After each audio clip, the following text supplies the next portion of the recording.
யூஜிசியுடைய விதிமுறைக்கு முரண் அப்படின்றீங்களே, மாணவர்கள் பாதிக்கப்பட்டாங்களே இவ்வளோ வருஷமா 12 பல்கலைக்கழகங்கள், அதை என்னைக்கே எண்ணி பார்த்தீங்களா? இது மாதிரி 12 பல்கலைக்கழகங்களுக்கு துணை வந்தர் இல்லையா, அன்னைக்கு கேஸ் போட்டியாப்பா நீ அப்படின்னு அந்த நபரை கேட்டாரா? இப்போ இருக்கிற ஆட்சியாளர் ஒரு மென்மையான போக்கை கையாளுகிறார் முதலமைச்சர். ஏன்னா ஜெயலலிதா அவர்கள் முதலமைச்சராக இருந்திருந்தால் இந்த தீர்ப்புக்கு எப்படி எதிர்வினை ஆற்றியிருப்பார் என்பது உலகத்துக்கே தெரியும். இந்த எம்பிக்களை அனுப்பி இந்த குழுவெல்லாம் போய் சந்திப்பதால் என்ன நடக்க போகுது?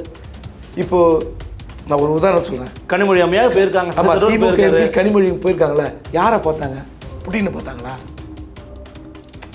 அங்கே இருக்கிற ரஷ்யா ஃபாரின் டெலிகேட்ஸ் பார்ப்பாங்கல்ல சார், அந்த ஃபாரினில் இருக்கிற அந்த அதிகாரிகள்கிட்ட சந்தித்து சொல்லுவாங்கல்ல. நான் என்ன கேட்குறேன், ஒவ்வொரு நாட்டுக்கும் ஒரு உளவு பிரிவு இருக்குது, ஒவ்வொரு நாட்டுக்கும் டெல்லியில் ஹை கமிஷன் இருக்குது. ஆமாம், அவங்களுக்கு வேலையாக தான் இந்த நாட்டில் என்ன நடந்தாலும் ரிப்போர்ட் போயிட்டுருக்கோம். ஓகே, அவங்களுக்கு உண்மைத்தன்மை இவங்க போய் சொல்கிறத விட இன்னும் சிறப்பான உண்மை போய் சேர்ந்துருக்கோம்.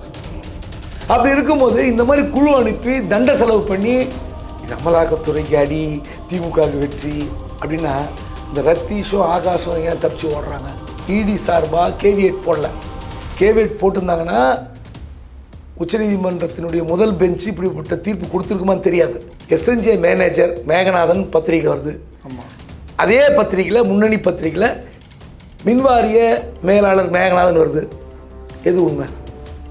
என்னப்பா இது? ரெண்டு பேரும் போடுறாங்க. ரெண்டுமே உண்மை இல்லை. எஸ்என்ஜியில் அவர் மேனேஜரும் கிடையாது, மின்வாரியத்தில் அதிகாரியும் கிடையாது. மின்வாரியத்தில் கிடையாது. நீங்கள் அவர் வீட்டுக்கு போகும்போது மின்வாரிய அதிகாரி மேகநாதன் கேட்குறாங்க, அது நான் இல்லைங்கிறாரு. அப்போ நீங்கள் நான் இந்த பாட்டிலிங் பிஸ்னஸ் பண்ணி கொடுத்துருக்குறேன், 2019 அப்புறம் எஸ்என்ஜேக்கு எனக்கு தொடர்பு இல்லைன்றேன். ஆனால் பத்திரிகை எஸ்என்ஜே மேனேஜர் தான் வருது. இந்த நிறுவனத்திற்காக இந்த டிஸ்டிலரி புரூவரி பார்ட்டி ஃபண்ட் என்ற முறையில் பணம் கொடுத்துருக்கான ஆதாரத்தை விசாகன் வைத்திருக்கிறார்.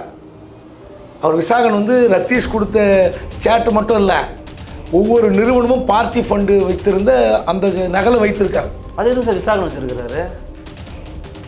இது என்ன கதையாக இருக்க sir? Visakan sir TASMAC MD sir. ஆமாம், அவர் தான் மினிஸ்டர் ரோலே அவர் தான் ப்ளே பண்ணியிருக்காரு. எம்டியாவும் அவர் தான் ப்ளே பண்ணியிருக்காரு. அதனால தான் மாட்டிக்கிறாரு.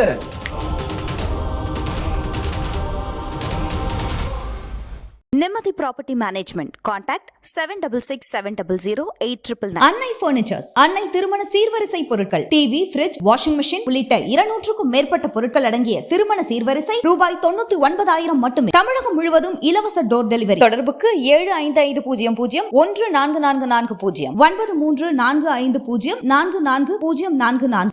ஃபோர்த் எஸ்டேட் தமிழ் நேயர்களுக்கு அருள்மொழிவர்மனின் அன்பார்ந்த வணக்கங்கள். இது உங்கள் ஃபோர்த் எஸ்டேட் தமிழ் வழங்கும் பெருதலும் பெருதுகள் நிகழ்ச்சி. இன்றைக்கு நம்ம நடந்திருக்கிறார் பிளாக் அண்ட் ஒயிட் ஊடகத்தின் ஆசிரியர், மூத்த பத்திரிகையாளர் திரு கோபேந்தன் அவர்கள். வணக்கம் சார். வணக்கம். எப்படி இருக்கீங்க? நல்லா இருக்கேன் சார். இப்போது அண்மையில் நடைபெற்று கொடுக்கிட்டு இருக்கிற சூழல்களை பார்த்துருப்பீங்க. ரொம்ப சீரியஸான இஷ்யூஸ் போய்கிட்டு இருக்கு. நான் எதில் ஸ்டார்ட் பண்ணணும்னு விரும்புகிறேன் அப்படின்னா, தமிழ்நாடு அரசு மிக முக்கியமாக ஒரு லேண்ட்மார்க் ஜட்ஜ்மெண்ட் வாங்கியிருந்தாங்க இந்த ஆளுநர் தொடர்பான விவகாரத்தில். 2 நீதிபதிகள் அடங்கிய ஒரு தீர்ப்பு ரொம்ப மிக முக்கியமாக பேசப்பட்டுச்சு. என்னென்னா, ஆளுநர் இந்த மாதிரி அசன்ட் கொடுக்காமல் இருக்கக்கூடாது, ஸோ நாங்களே கொடுக்குறோன்னு சொல்லி கொடுத்துருந்தாங்க. இன்றைக்கி சென்னை ஹைகோர்ட் பார்த்தீங்கன்னா நீதியரசர்கள் இந்த விவகாரத்துக்கு ஸ்டே கொடுத்துருக்குறாங்க அப்படிங்கிறத பார்க்க முடியுது. இடைக்கால தடை கொடுத்துருக்குறாங்க. மரியாதைக்குரிய வழக்கறிஞர் வில்சன் அவர்களும் அதுக்கு வாதாடி இருக்கிறாங்க. சில விஷயங்கள் நடந்ததாகவும் வெளியில் பேசிக்கிறாங்க சார். ஆக்சுவலி நடந்தது என்ன? இது தமிழ்நாட்டுக்கு ஒரு செட்பேக்கா, இல்லை நீதியரசர்கள் இதை எப்படி புரிஞ்சுக்கிறாங்க நீங்கள் நினைக்கிறீங்க? கோடைக்கால நீதிமன்றம் என்பது ஒரு அவசர வழக்குகளை விசாரிக்கிற நீதிமன்றம். ஆமாம், அதுக்காக பொறுப்பில் இருக்கிறவங்க தான் இப்போ இருந்த இந்த 2 நீதிபதிகள். இந்த 2 நீதிபதிகள் இந்த வழக்கை ஏன் அவசரமாக விசாரிக்கணும்? அட்வொகேட் ஜெனரல் கேட்குறார், அவகாசம் கொடுங்க, நாங்கள் பதில் மனு தாக்கல் பண்ணுறோங்கிறார். ஆனால் இல்லை நான் கேஸ் எடுத்துகிறேன். முதல்ல கேஸ் எடுக்கவே கூடாது. இது ரெகுலர் எந்த கோர்ட்டுக்கு போகணுமோ அந்த பெஞ்சுக்கு அனுப்புகிறோன்னு சொல்லி தான் பண்ணணும். ஏன்னா அவசரம் கிடையாது. இப்போ எதுவும் லாண்ட் ஆர்டர் இஷ்யூ இல்லை ஒரு தீவிரமான விஷயத்தில் தலையிடலைன்னா ஒரு பெரிய பிரச்சனை வரும் என்றால் நீங்கள் அந்த வழக்கை விசாரிக்கலாம். இல்லை நீங்கள் ஒரு 2 மணி நேரம் கழித்து திரும்ப ஹியர் பண்ணுறேன், நீங்கள் யார்கிட்ட வேணால் டிஸ்கஸ் பண்ணிட்டு வாங்க அட்வொகேட் ஜெனரல்னு சொல்லி அனுப்பலாம். ஓகே. ஆனால் அப்படியான சூழல் இல்லையே. நீங்கள் சுப்ரீம் கோர்ட்டில், அதாவது தமிழக அரசு ஏற்றி அனுப்பி வைக்கிற அனைத்து மசோதாக்களையும் நீங்கள் அதாவது எது முக்கியம் எது முக்கியம் இல்லைலாம் கூட நான் போகல, எல்லாத்தையும் கிடப்பில் போடுற கவர்னரை சுப்ரீம் கோர்ட்டு என்ன சொல்லுது, ஒரு காலக்கெடு, நீங்கள் எல்லாத்தையும் கிடப்பில் போடுறதுக்கு உங்களுக்கு என்ன ரைட்ஸ் இருக்குது? ஏங்க என்னைக்கோ வெள்ளைக்காரன் காலத்தில் எழுதப்பட்ட சட்டத்தை வைத்துக்கொண்டு ஏமாற்றி கொண்டிருக்கிறார்கள் எல்லாரும். இதில் எல்லாரும் நான் பொதுவாக not only R N Ravi. ஆமாம், எல்லாரும். அப்படி இருக்கும்போது ஒரு நீதிமன்றம் தங்கள் இருக்கிற உச்சபட்ச அதிகாரத்தை பயன்படுத்தி அது வந்து சட்டமாக்குகிறது. அப்போது அந்த சட்டத்துக்குள்ளே நீங்கள் வந்து ஒரு ஜட்ஜ்மெண்ட் கொடுக்கறதுக்கு முன்னாடி எத்தனை முறை யோசிக்கணும், அதுக்கு பதில் மனு போடுவதற்கு அவகாசம் கொடுக்கணுமா வேண்டாமா, எதுவுமே இல்லாமல் நீங்கள் முதல்ல நீங்கள் விடுமுறை நீதிபதிகள், உங்களுக்கு கோடை காலத்தில் அது வெக்கேஷன் கோர்ட் என்றால் நீங்கள் என்னன்றது உங்களுக்கு நல்லா தெரியும், நாட்டு மக்களுக்கே தெரியும். ஒரு மாத காலம் விடுமுறை என்றால் அங்கே வந்து வேலை கெட்டு போகக்கூடாது, ஒரு அவசரமாக ஏதாவது பிரச்சனை வரும், அந்த அவசர தீர்ப்பு. இப்போ வந்து நாளைக்கு ஒரு முக்கியமான ஒரு நடிகருடைய படம் ரிலீஸ் ஆகுது, அதுக்கு தடை கேட்டால் அந்த மாதிரி விஷயத்தில் நீங்கள் முடிவு எடுக்கலாம். ஓகே, மற்றபடி வேறு எந்த விஷயத்தில் முடிவு எடுக்க முடியாது. இல்லை இப்போ ஒரு அத்துமீறி எழுந்த கட்டடம் வந்து இடிந்து விழுகிறது, அந்த கட்டட விவகாரத்தில் ஏதோ ஒரு மனு போடுறாங்க பாதிக்கப்பட்டவர்கள்னா அந்த மாதிரி எடுத்துக்கலாம். ஆனால் இந்த மாதிரியான ஒரு மாநிலத்தில் எவ்வளோ பெரிய முக்கியமான விஷயம், நீங்கள் பல்கலைக்கழக விவகாரம் என்பது நான் ஏதோ காமா சோமான்றது ஏதோ 2 நிமிஷம் கூடுதலாக எடுத்துக்கிறேன்னா, இது வந்து கவர்னர் இந்த விஷயத்தில் எவ்வளோ ஒரு தன்னை மறந்து, தன் நிலையை மறந்து, தன் அதிகாரத்தை மறந்து கிடப்பில் போட்டு வச்சிருந்தார். இது மாணவருடைய எதிர்காலம். 12 பல்கலைக்கழகங்களுக்கு துணைவேந்தரே கிடையாது. அப்போ அது அசிங்கம் இல்லையா? அது யூஜிசிக்கு முரணா இல்லையா? இன்றைக்கி ஒருத்தர் போட்டிருக்காரு, நெல்லையிலேருந்து ஒருத்தர் போட்டிருக்காரு, பாஜகவுடைய பொறுப்பில் இருக்கு. ஆமாம், அவர் எங்கே, அவர் ஜூரி ஸ்டேஷன் இது மதுரை கோர்ட்டுக்கு போட்டுக்கணும். மதுரை கோர்ட்டில் போடுறவர் சென்னை கோர்ட்டுக்கு வர்றார். அது யார்? இவங்க 2 பேர் வந்த பிறகு போடுறார். முதல் 2 வாரங்கள் அந்த மனு தாக்கல் பண்ணல. ஓகே, அவங்க 2 பேர் சிட்டிங் வந்த பிறகு போடுறார். அப்போ இதில் எவ்வளோ உள்நோக்கம் இருக்கிறது? அதாவது நீதிபதிகளை விமர்சிக்கக்கூடாது, இது வெள்ளக்காரன் காலத்துலேருந்து இருக்கிற சட்டம். நீதிபதி தீர்ப்பை வந்து நம்ம கருத்தை வந்து பேசலாம், ஆனால் நீதியரசை விமர்சிக்கக்கூடாது அப்படின்னா இது வெள்ளக்கார சட்டம். இன்னைக்கு எத்தனையோ காலங்கள் மாறி போய்விட்டன. அப்போ எல்லோரும் விமர்சனத்துக்கு உட்படுத்தப்பட வேண்டிய கட்டாயம் இருக்கிறது. இவர் தான் குறைந்தபட்சம் ஒரு நீதிமன்ற நீதிபதி என்ன சொல்லியிருக்கலாம், அட்வொகேட் ஜெனரல் கேட்கும்போது, நான் எடுத்துட்டேன், நான் தீர்ப்பு சொல்கிறேன்னு எப்படி சொல்ல முடியும்? அப்போ அவகாசம் கேட்குறது யாருங்க? ஒரு அட்வொகேட் ஜெனரல் கேட்குறாருல, கேட்குறாங்க ஒரு 2 வாரம் அவகாசம் கொடுங்கன்னு. அப்போ என்ன அர்த்தம்? அப்போ இன்னைக்கு இப்போ தடைப்பட்டதில் என்ன பிரச்சனை? இப்போது ஏதோ யூஜிசியுடைய விதிமுறைக்கு முரண் அப்படின்றீங்களே, மாணவர்கள் பாதிக்கப்பட்டாங்களே இவ்வளோ வருஷமா 12 பல்கலைக்கழகங்கள், அதை எண்ணி பார்த்தீங்களா? இது மாதிரி 12 பல்கலைக்கழகங்களுக்கு துணைவேந்தர் இல்லையா, அன்னைக்கு கேஸ் போட்டியாப்பா நீ அப்படின்னு அந்த நபரை கேட்டாரா? எவ்வளோ ஒரு மோசமான விவகாரத்தில் இப்படி ஒரு அவசரமான தீர்ப்பை ஏன் கொடுக்கணும்? அதாவது இல்லை, இன்னும் சரியாக வாதாடி இருக்கணுமோ? நம்ம தமிழக சார்பாக போனவங்க இன்னும் சரியான வாதம் முன் வச்சிருக்கணும். இல்லை, நீதிமன்றத்தில் என்ன நடக்கிறது என்பதை வெளிப்படையாக பார்த்துட்டோம். நீங்கள் திமுக சார்பா, அதிமுக சார்பா, பாஜக சார்பா அப்படிலாம் இல்லை. தமிழ்நாட்டில் ஒரு பல்கலைக்கழக விவகாரத்தில் ஒரு அரசாங்கம் எடுக்கிற முடிவை நீங்கள் எப்படி வந்து கையாளுறீங்க? அப்போ துணைவேந்தர் நியமனத்தை நீங்கள் வந்து தடை பண்ணணும். உங்களுக்கு அதெல்லாம் குறுகிய நோக்கம். நீங்கள் சுப்ரீம் கோர்ட்டில் வந்து அதை வந்து சரி பண்ண பிறகு, தீர்ப்பு கொடுத்த பிறகு, சட்டமாக்கிய பிறகு நீங்கள் இதை வந்து மாற்ற முயற்சிப்பது என்ன நியாயம்? சுப்ரீம் கோர்ட்டோட இதுக்கு இப்போது குடியரசுத் தலைவர் அவர்கள் கூட வந்து பார்த்தீங்கன்னா எக்ஸ்பிளனேஷன் கேட்டிருக்கிறாங்க. அப்போ இது இன்னும் முடிவாகலை, அவங்க வந்து ஒரு கருத்தை சொல்லியிருக்கிறாங்க, இன்னும் முடிவாகலை அப்படின்னும் போது நீதியரசர்கள் அதன் மீதான கருத்தை தெரிவிக்கக்கூடாதா? அதான் நான் சொல்கிறேனே, எப்படின்னா இதே நீதிமன்ற நீதிபதி எத்தனை வழக்குகள் எப்படிலாம் பேசியிருக்காரு தெரியும். ஏதோ ஒரு கோயிலில் எச்சில் இலை மீது ஒரு அங்க பிரதட்சணம் செய்கிற ஒரு இதுக்கு தடை வேணும்னு கேட்குறாங்க. சரின்னு சொன்னார். அதுக்கப்புறம் எங்கே போச்சு? எங்கே போய் ரத்து பண்ணாங்க? ஒரு ஹைஜீனிக்கான ஒரு பிரார்த்தனை கூட நம்ம வந்து ஏற்றுக்கலாம். அன்ஹைஜீனிக்கான ஒரு பிரார்த்தனை இது காலங்காலமாக இருக்குது அப்படின்னு சொல்லி ஏற்றுக்கிறது, சரின்னு சொல்கிறது எப்படியான ஒரு மனநிலை? அப்படிப்பட்ட நீதிபதி, நீங்கள் தமிழ்நாட்டில் பிறந்தவர், உங்களுக்கு மாற்று கருத்து இருக்கலாம். ஆனால் அந்த மாற்று கருத்தை நீங்கள் வந்து சட்டத்தின் கோணத்தில் பார்க்கணுமே தவிர உங்களுடைய சுய சிந்தனையிலேருந்து ஒரு தீர்ப்பு கொடுக்குறீங்கன்னா அது எப்படி சரியாக இருக்கும்? அதனால இதே இப்போ இருக்கிற ஆட்சியாளர் ஒரு மென்மையான போக்கை கையாளுகிறார் முதலமைச்சர். ஏன்னா ஜெயலலிதா அவர்கள் முதலமைச்சராக இருந்திருந்தால் இந்த தீர்ப்புக்கு எப்படி எதிர்வினை ஆற்றியிருப்பார் என்பது உலகத்துக்கே தெரியும்.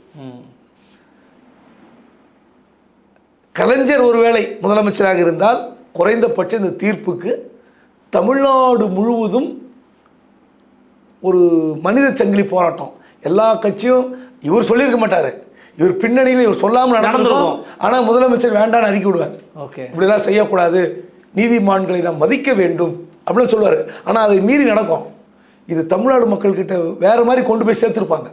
ஜெயலலிதா அவர்கள் வேறு மாதிரி சிந்தித்து செயல்பட்டிருப்பார். கலைஞர் வேறு மாதிரி ஒரு போராட்டத்தை முன்னெடுத்து வேற ஒரு ஆளுமை அவர். ஆனால் எதுவுமே இல்லையாங்க. இப்படிப்பட்ட ஒரு தீர்ப்பு கொடுத்துட்டு அவர் பாட்டு உட்காந்துருக்காரு. மாணவர்கள் பாதிக்கப்படும் போது என்னைக்காவது வந்து இவர் ஓடி வந்து இப்படி தீர்ப்பு கொடுத்துருப்பாரா? ஏதாவது நீதிபதிகளை விமர்சிப்பது, நீதிமன்ற தீர்ப்பு விமர்சிப்பது இதெல்லாம் இல்லை. மக்கள் தாங்க உங்களுக்கு எஜமானர்கள். எண்ட் ஆஃப் த டே மக்கள் நலன் தான். ஆமாம், எத்தனை தீர்ப்புகள் எப்படிலாம் மாறி போயிருக்கு. ஆனால் அதே நீதியரசர் தான் இன்றைக்கி வந்து ஜெயம் ரவியும் அவருடைய முன்னாள் மனைவியும் வந்து பார்த்தீங்கன்னா இந்த மாதிரி இதெல்லாம் அறிக்கையில் விடக்கூடாது, தடை போடுறேன் அப்படின்னு சொல்லி அந்த நீதியரசர் தான் கொடுத்துருக்கிறாரு. இதெல்லாம் எப்படி இருக்கு யோசிச்சு பாருங்க. இதெல்லாம் வந்து இல்லை, நீங்கள் சொன்னீங்களே இந்த வெக்கேஷன்லாம் முக்கியமானது தான் அவர்கள் எடுப்பாங்கன்னு சொன்னீங்க, இது கூட கொடுத்துருக்கிறாரு அவர். இல்லை, இதெல்லாம் கமெண்ட்டே பாஸ் பண்ணக்கூடாதுங்க. அதில் ஏதோ அவங்க என்ன ப்ரேயர் கேட்டாங்களோ அந்த ப்ரேயருக்கு நீங்கள் சொல்லிட்டு போங்க. நீங்கள் வந்து கருத்து சொல்லக்கூடாது. நீங்கள் முடியுமா? அப்படி உலகம் இருக்கா? இன்றைக்கி இணையதளத்தில் எப்படிலாம் கருத்து நீங்கள் வெளிப்படுத்துகிறாங்க பார்த்துருக்கீங்களா? அதாவது ஆகச்சிறந்த பத்திரிகையாளர்கள், ஆகச்சிறந்த எழுத்தாளர்கள், ஆகச்சிறந்த கவிஞர்கள், இவங்கள விட மக்கள் ரொம்ப சிறப்பாக எழுதிட்டுருக்காங்க இணையதளத்தில். இவங்க புகழ் பெற்றிருக்கலாம், புகழ் பெறாமலே அவ்வளோ அழகாக எழுதிட்டுருக்காங்க. நீங்கள் இது எழுதாதீங்க, இது எழுதுங்களாம் சொல்லவே முடியாது. இப்போது பகல்காம் விவகாரத்தில் வந்து மத்திய அரசு வந்து ஒரு பல்வேறு எம்பிக்களுடைய தலைமையில் குழு அனுப்புகிறாங்க. ஆமாம், அந்த 10 எத்தனை விமர்சனங்கள் எவ்வளோ சிறப்பாக இருக்குது தெரியுங்களா? இந்த இந்த இந்த சண்டையை பற்றி முதல்ல தெளிவாக நீங்கள் சொன்னீங்களா மத்திய அரசு நாட்டு மக்களுக்கு? அதுக்குள்ளே உலகத்துக்கு போய் சொல்ல போயிட்டீங்க. அப்போ மோடி வந்து இத்தனை நாள் வந்து இத்தனை நாடுகளுக்கு சென்றது எதற்காக? அவர் வந்து உலக நாடுகளுக்கெல்லாம் சென்று நட்புறவு பேணி இந்தியாவை பற்றிய பெருமைகள்லாம் சொல்லியிருக்கிறாரு. அப்போது இவர் எல்லாத்துக்கும் ஃபோனை போட்டு, மிஸ்டர் புட்டின் இப்படி பண்ணாங்க, நான் இப்படி பண்ணேன், அடுத்து மிஸ்டர் ட்ரம்ப் இப்படி பண்ணாங்க, இப்படி பண்ணேன், மிஸ்டர் ஆஸ்திரேலியன் பிரைம் மினிஸ்டர் சொல்ல வேண்டியதானே? நீ உலக நாடு ஃபுல்லாக நீங்கள் போய் சுற்றுலா பயணி மாதிரி ஒவ்வொரு நாடாக போய் உட்காந்து பெருமைகளை பேசி நட்புறவுலாம் கொண்டாடிட்டு இன்றைக்கி இதை போய் விளக்குவதால் என்ன பயன், என்ன லாபம்? பாகிஸ்தானுக்கு ஒரு நெருக்கடி கொடுக்குறன்ற பிரதமர். இது தப்புங்க. இது ஒன்றுமே கிடையாது. இது இது பாருங்க, இவ்வளோ மிகப்பெரிய பொருட்செலவு இந்த எம்பிக்களை அனுப்பி இவங்க இந்த குழுவெல்லாம் போய் சந்திப்பதால் என்ன நடக்க போகுது? இப்போது நான் ஒரு உதாரணம் சொல்கிறேன். கனிமொழி அம்மையாக போயிருக்காங்க. ஆமாம், திமுக எம்பி கனிமொழி போயிருக்காங்களே, யாரை பார்த்தாங்க? புட்டினை பார்த்தாங்களா? அங்கே இருக்கிற ரஷ்யா ஃபாரின் டெலிகேட்ஸ் பார்ப்பாங்கல்ல சார், அந்த ஃபாரினில் இருக்கிற அந்த அதிகாரிகள்கிட்ட சந்தித்து சொல்லுவாங்கல்ல. நான் என்ன கேட்குறேன், ஒவ்வொரு நாட்டுக்கும் ஒரு உளவு பிரிவு இருக்குது, ஒவ்வொரு நாட்டுக்கும் டெல்லியில் ஹை கமிஷன் இருக்குது. ஆமாம், அவங்களுக்கு வேலையாக தான் இந்த நாட்டில் என்ன நடந்தாலும் ரிப்போர்ட் போயிட்டுருப்போம். ஓகே, அவங்களுக்கு உண்மைத்தன்மை இவங்க போய் சொல்கிறத விட இன்னும் சிறப்பான உண்மை போய் சேர்ந்துருக்கோம். அப்படி இருக்கும்போது இந்த மாதிரி குழு அனுப்பி தண்டை செலவு பண்ணி வெட்டி செலவு பண்ணி நீங்கள் வந்து அப்போது உங்களுடைய தொடர்புகள் என்ன? உலகம் பூரா நீங்கள் இந்த இப்போ 3வது முறை பிரதமராக இருக்கிறார். இந்த 10-12 வருஷத்தில் எல்லா நாடுக்கும் போயிட்டார். ஆமாம், எல்லா நாட்டு அதிபரும் தெரியும், எல்லா நாட்டு அதிபர்கிட்டையும் இவர் பேசக்கூடிய வாய்ப்பு இருக்குது. ஏன் இவர் ஃபோனில் பேசியிருக்கலாமே? ஒரு நாளைக்கு ஒரு பிரீமியர், ஒரு பிரசிடென்ட்கிட்ட பேசியிருக்கலாமே? எதுக்கு இதெல்லாம்? என்ன கேம் இதெல்லாம்? வேஸ்ட் ஆஃப் மணின்றீங்க. சுத்தம் வேஸ்ட் ஆஃப் மணி. இதனால் என்ன பலன் வரப்போகுது? உங்களுக்கு வந்து திமுக தலைமை இதுக்கு ஒத்துக்குந்தே தப்பு இல்லை. திமுக தலைமை வந்து இதை ஆதரித்து பேரை நடத்திருக்கிறாங்க சார். மிகச்சிறந்த ஒரு விஷயம். இந்தியாவிலேயே பேர் நடத்தின 2 கட்சியில் ஒன்று திமுக தான். இல்லை, அதாவது அது கூட விமர்சனத்துக்கு உள்ளாயிருக்கு இப்போ. அதாவது அவங்க வந்து ஏதோ இந்தியாவுக்கு எதிரான ஒரு கட்சி திமுக, அல்லது இந்திய இறையாண்மைக்கு எதிராக திமுக வந்து நடந்து கொள்ள போகிறது, இப்படிலாம் ஏதாவது பேசிடுவாங்கன்னு பயந்துக்கிட்டு ஊருக்கு முந்தி இராணுவத்துக்கு ஆதரவு, அதாவது இராணுவத்துக்கு பாராட்டுறேன்ட்டு அப்படி போயிட்டாரு. அது வந்து எப்படின்னா அது ஒரு அரசியல் தான், அரசியல் இருக்கு, பியூர்லி அரசியல் தான். அதாவது திமுக வந்து பாகிஸ்தானுக்கு ஆதரவு தெரிவித்துருமோ அப்படின்னு யாராவது பேசிடுவாங்களோ, நம்ம முந்தி கொண்டு இராணுவத்துக்கு ஆதரவு தெரிவித்து ஒரு பேரை நடத்திடலான்னு சொல்லி பண்ணிட்டார். நான் என்ன கேட்குறேன், நீங்கள் அது கூட பரவாயில்ல, இப்போது நிதி கேட்டால் தராத மத்திய அரசு என்ன, ஆமாம், ஒரு தமிழ்நாட்டுடைய நலன் கருதி ஒரு திட்டங்களுக்கு செவி சாய்க்காத மத்திய அரசு. ஆமாம், அப்படிப்பட்ட அரசுக்கு நீங்கள் வந்து ஒரு நாட்டுடைய பாதுகாப்பு, இறையாண்மை, தேசத்துக்கு நாங்கள் உறுதியாக நிற்கிறோன்றதெல்லாம் திமுக வந்து சளைக்காத கட்சியில், அதெல்லாம் வேற. ஆனால் நீங்கள் முதல்ல நாட்டு மக்கள்லாம் சொல்லிக்கணும். ராகுல் காந்தி சொன்னார்ல, இந்த போர் குறித்து நாடாளுமன்றத்தை கூட்டத்தை கூட்டி என்ன நடந்ததுன்னு ஃபஸ்ட்டு சொல்லுங்கள், எக்ஸ்பிளைன் பண்ணுங்க. இந்த ஏன் சண்டை போட்டீங்க? நீங்கள் ஒரு எல்லாரும் கேட்குற சந்தேகம் பல முறை பேசியாச்சு. இருந்தாலும் என்ன கேட்குறாங்க, ஒரு சுற்றுலா அந்த பிரதேசத்தில் 200 கிலோமீட்டர் உள்ளே வந்து ஊடுருவி தாக்குதல் நடத்துகிற அளவுக்கு நம் நாடு பலகீனமாக இருக்கிறதா ஒன்று. சரி, தாக்குதல் நடத்திட்டாங்க. தாக்குதல் நடத்திட்ட பிறகு அங்கே இருக்கிற சிசிடிவி ஃபுட்டேஜ், தெருவில் போகிறது, வீடு வீடாக நுழைஞ்சு போகிற ஃபுட்டேஜ் உளவுத்துறைக்கு கிடைக்கிறது, மீடியாவுக்கு வரல. ஐபிக்கு கிடைச்சிருக்கு, இராணுவத்துக்கு கிடைச்சிருக்கு. ஸோ அவன் தாக்கி விட்டு அசால்ட்டாக நடந்து போகிற வீடியோக்கள் இருக்கும்போது ஏன் இம்மீடியட்டாக அவங்கள பிடிக்க முடியல? மூணாவது, சரி, அடுத்த ஒரு நாள் உங்களுக்கு இந்த 9 முகாம் இருக்குல்ல, தாக்குனீங்கள, இந்த 9 முகாம் எங்கெங்கே செயல்படுதுன்னு இன்றைக்கி நேரத்தில் உங்களுக்கு எப்போவுமே தெரியும். 2வது நாளோ 3வது நாளோ ஏன் அடிக்க முடியல? 3 வாரங்கள் கழித்து ஏன் தாக்குதல் நடத்துறீங்க? துல்லிய தாக்குதல் நடத்தணும்ல. அது அந்த கேம்ப் எங்கெங்கே இருக்குன்னு எல்லாருக்கும் தெரியும். அன்றைக்கி முதல் நாள் தான் கண்டுபிடிச்சாங்களா? அப்படி கிடையாது. அதாவது சொல்லணே, இது இராணுவத்தினுடைய ஃபெயிலியர், பாஜகவுடைய ஃபெயிலியரில் கோட்டை விட்டாச்சு. யார் கோட்டை விட்டாங்கன்றதான் ராகுல் காந்தி கேட்குறாரு. நம்ம நாட்டை வந்து பாதுகாப்பு அம்சங்கள் அல்லது இராணுவம் எல்லாத்துக்கும் ஆதரவு உண்டு. ஆனால் ஊடுருவி தாக்கியது எப்படி, அதை நீங்கள் விளக்கணுமா இல்லையா? ஏன்னா அந்த சம்பவம் நடப்பதற்கு 4 நாட்களுக்கு முன்பு அங்கே ஏதோ ஒரு அசம்பாவிதம் நடக்கப் போவதாக சொல்லி தான் பிரதமர் தன்னுடைய பயணத்தை ரத்து செய்தார். அப்போ அந்த தகவல் உங்களுக்கு வந்திருக்கிறது. அப்போனா இந்த பகல்காம் பகுதியில் சுற்றுலா பயணிகள் வந்து போகிற பகுதியில் நீங்கள் பாதுகாப்பு கொடுக்கல, அல்லது அதுமாரி வந்தவனையும் உடனே பிடிக்கல. ஆனால் அவன் தப்பிச்சு போனான். அடுத்த நாள் அவனை இந்த 5 பேர் இன்னும் யாரையாரோ சுட்டு கொண்டாங்க. சுட்டு கொண்டாங்கன்னு தெரியல. இப்போ இந்த கேள்விக்கெல்லாம் பதில் வேண்டும் என்று ராகுல் காந்தி கேட்குறார். பதில் இல்லை. எது முக்கியம், எது பிரதானம் என்பதே வந்து பாஜக தெரியல. இப்போ எதிர்கட்சிகளுக்கு நீ கேட்டால் நான் சொல்ல மாட்டேன் அப்படி கிடையாது. ராகுல் காந்தி வந்து ஏதோ அவருடைய சொந்த தனிப்பட்ட காங்கிரஸ் கட்சி கேட்கல, ஒட்டுமொத்த இந்தியாவுக்காக கேட்குறாரு. சொல்லிட்டு போங்க, இந்தியா வந்து ஒரு பெருமை பாரு. நீங்கள் நாடாளுமன்றத்தில் நீங்கள் பேசுங்க, 4 பேர் கேள்வி கேட்கணும், பதில் சொல்லிட்டு போங்க. ஏன் அந்த துணிச்சல் இல்லை?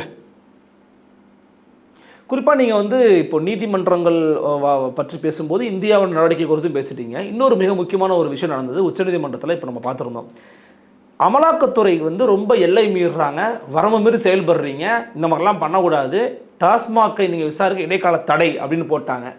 இன்றைக்கு நம்ம பேசிக்கிட்டு இருக்கிறோம்போது டெபுட்டி சிஎம் கிட்ட ஒரு ப்ரெஸ் மீட் வந்து கொடுத்துருக்கிறாரு. அவர் என்ன சொல்கிறாருன்னா, நான் ஏற்கனவே சொன்னது தாங்க, நான் மோடிக்கும் பயப்பட மாட்டேன், ஈடிக்கும் பயப்பட மாட்டேன், இது பெரியாரால், அண்ணாவால், கலைஞரால் வளர்த்தெடுக்கப்பட்ட இயக்கம், அதனால் நாங்கள் பயப்பட வேண்டிய அவசியமே கிடையாதுங்க, நான் அடிமை கட்சி இல்லைங்கன்னு பேசியிருக்கிறாரு.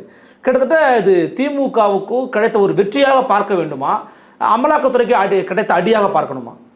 இது அமலாக்கத்துறைக்கு அடி, திமுகவுக்கு வெற்றி அப்படின்னா இந்த ரத்தீஷும் ஆகாஷும் ஏன் தப்பிச்சு ஓடுறாங்க? அவங்களுக்கும் திமுக என்ன சார் சம்பந்தம்? அதான் அவங்க கேட்குறது. ஏங்க, இந்த விவகாரம் தொடர்பாக ரத்தீஷ் வீட்டுக்கு ஈடி போனது. ஆமாம், இதே விவகாரம் தான். டாஸ்மாக் விவகாரத்தில் தான் சுப்ரீம் கோர்ட்டில் தடன்னு கேள்வி கேட்குறீங்க. அதுதான் எல்லை மீறிட்டாங்கன்னு உச்சநீதிமன்றம் சொல்லி அந்த விவகாரத்துக்காகத்தான் ரத்தீஷ் போகிறார். பயம் இல்லைல்ல?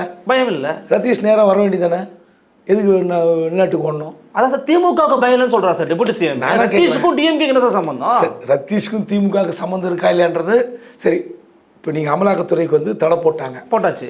அது உண்மையிலே வந்து டாஸ்மாக் விவகாரத்தில் 41 வழக்குகள் லஞ்ச ஒழிப்புத்துறை ஏற்கனவே பதிவு செய்திருந்த வழக்குகள், சேல்ஸ்மேன், சூப்பர்வைசர், இந்த மாதிரி தனிப்பட்ட நபர்கள் மீது போடப்பட்ட எஃப்ஐஆர்களை ஒன்றிணைத்து தான் இடி உள்ளே வராங்க. ஆனால் சரி, இதுக்கு நீங்கள் தடை போட்டதாக கூட வச்சுங்க. இப்போது 1 மாதம் தான் ரிலீஃப். இடி சும்மா இருக்குமா? இடி இப்போது திமுக போட்ட கேஸில் இடி சார்பாக கேவியேட் போடல. கேவியேட் போட்டிருந்தாங்கன்னா உச்சநீதிமன்றத்தினுடைய முதல் பெஞ்சு இப்படிப்பட்ட தீர்ப்பு கொடுத்துருக்குமான்னு தெரியாது. கேவியேட் போட்டிருந்தாங்கன்னா அவங்க பதில் மனு போட்ட பிறகு தான் இந்த தீர்ப்பு வந்திருக்கும். ஒருவேளை இந்த தீர்ப்பை தள்ளி போயிருக்கலாம்.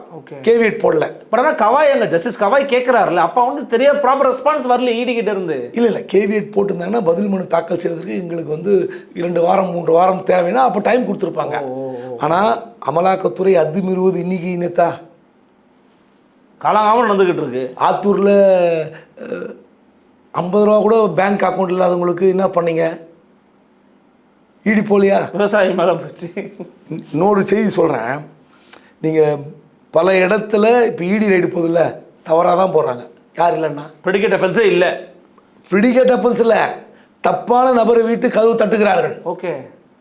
நீங்கள் யார்? இப்போது ஒருத்தர் ஒன்றும் இல்லை, எஸ்என்ஜே மேனேஜர் மேகநாதன் பத்திரிக்கை வருது. அதே பத்திரிக்கையில் முன்னணி பத்திரிக்கையில் மின்வாரிய மேலாளர் மேகநாதன் வருது. எது உண்மை? என்னப்பா இது? ரெண்டு பேரும் போடுறாங்க. ரெண்டுமே உண்மை இல்லை. எஸ்என்ஜியில் அவர் மேனேஜரும் கிடையாது, மின்வாரியத்தில் அதிகாரியும் கிடையாது. மின்வாரியத்தில் கிடையாது. நீங்கள் அவர் வீட்டுக்கு போகும்போது மின்வாரிய அதிகாரி மேகநாதன் கேட்குறாங்க, அது நான் இல்லைங்கிறாரு. அப்போ உங்கள் நீங்கள் நான் வந்து இந்த பாட்லிங் பிஸ்னஸ் பண்ணி கொடுத்துருக்குறேன். 2019க்கு அப்புறம் எஸ்என்ஜேக்கு எனக்கு தொடர்பு இல்லைன்றாரு. ஆனால் பத்திரிகை எஸ்என்ஜே மேனேஜர் தான் வருது. எது உண்மை? நீங்கள் இடி வந்து எல்லாமே சரி நான் சொல்லலை. ஆனால் இந்த விவகாரத்தில், டாஸ்மாக் விவகாரத்தில் இப்போ நீங்கள் தடை வாங்கியிருக்கலாம். ஆனால் இந்த 41 எஃப்ஐஆர் கூட விட்டுருவாங்க. ஆனால் இப்போ உள்ளே வந்துட்டாங்களே, விசாகன் கிட்டேருந்து ஸ்டேட்மெண்ட் எடுத்துருக்காங்களே, இந்த பார்ட்டி ஃபண்டுன்னு ஒன்று வசூல் பண்ணீங்களே, இந்த மதுபானங்களை தயாரிக்கிற டிஸ்டிலரி புருவரி பார்ட்டி ஃபண்ட் கொடுத்துருக்குல, பெட்டிக்கு போய் இவ்வளோ கோடி மாதம் இவ்வளோ கோடி கொடுக்குறாங்களே, அந்த விவகாரத்தை கையில் எடுத்தானா இடி? இப்போ வந்து சுப்ரீம் கோர்ட்டில் அடுத்த ஹியரிங் வரும்போது, சார் நாங்கள் 41 எஃப்ஐஆர் விட்டுறோம், அவங்க க்ளோஸ் பண்ணிக்கிட்டோம், ஏன்னா தனிநபர்கள் வந்து நீங்கள் மீது தான் நடவடிக்கை எடுக்கணும் அப்படின்னு சொல்லிட்டீங்க. நிறுவனத்துக்குள்ளே எப்படி நீங்கள் வரலாம்.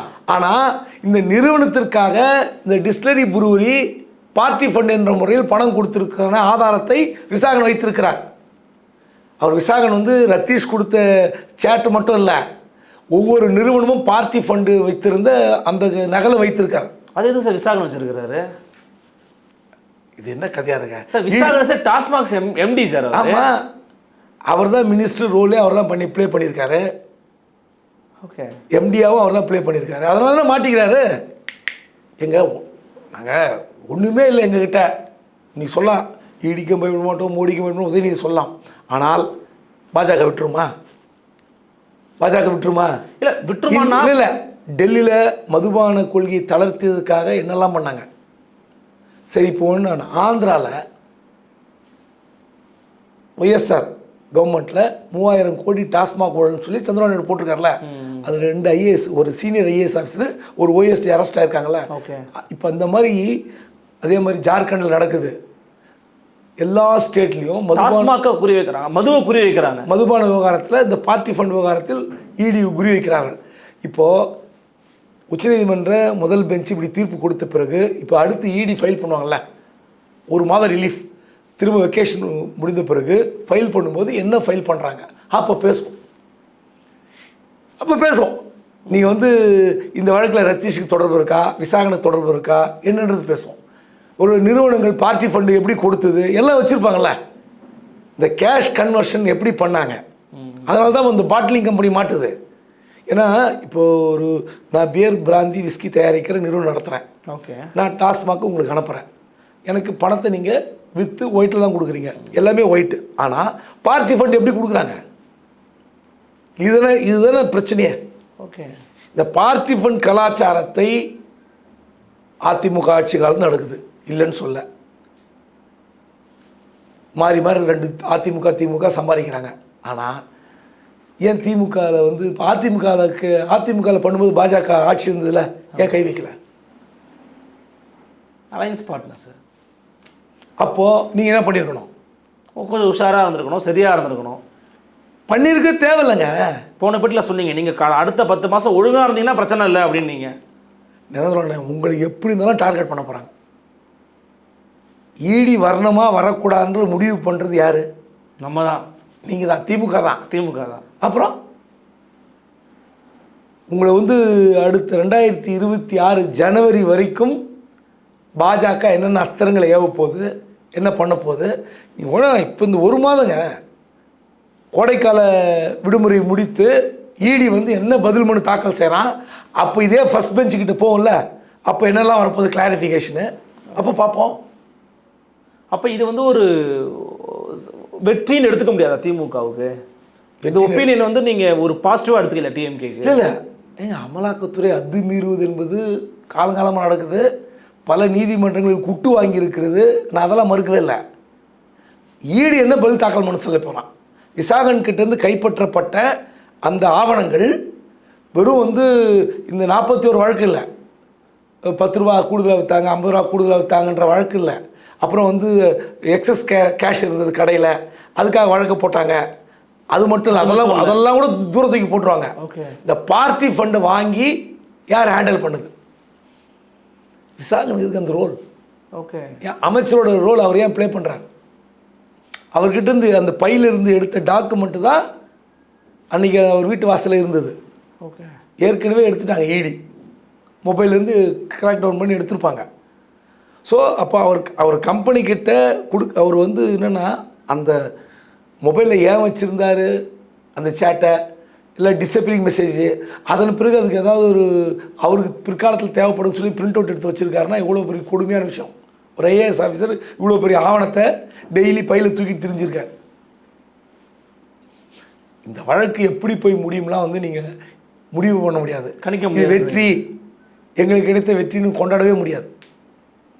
1 மாதம் கழித்து ஈடி வந்து ஃபைல் பண்ணோம், அன்றைக்கி தான் பேசுவோம். பலவிதமான கருத்துக்கள் ரொம்ப வெளிப்படையாக எளிமையாக பகிர்ந்துருக்கீங்க சார். மிக்க நன்றி. நன்றி. நன்றி. மீண்டும் சந்திக்கலாம். வணக்கம்.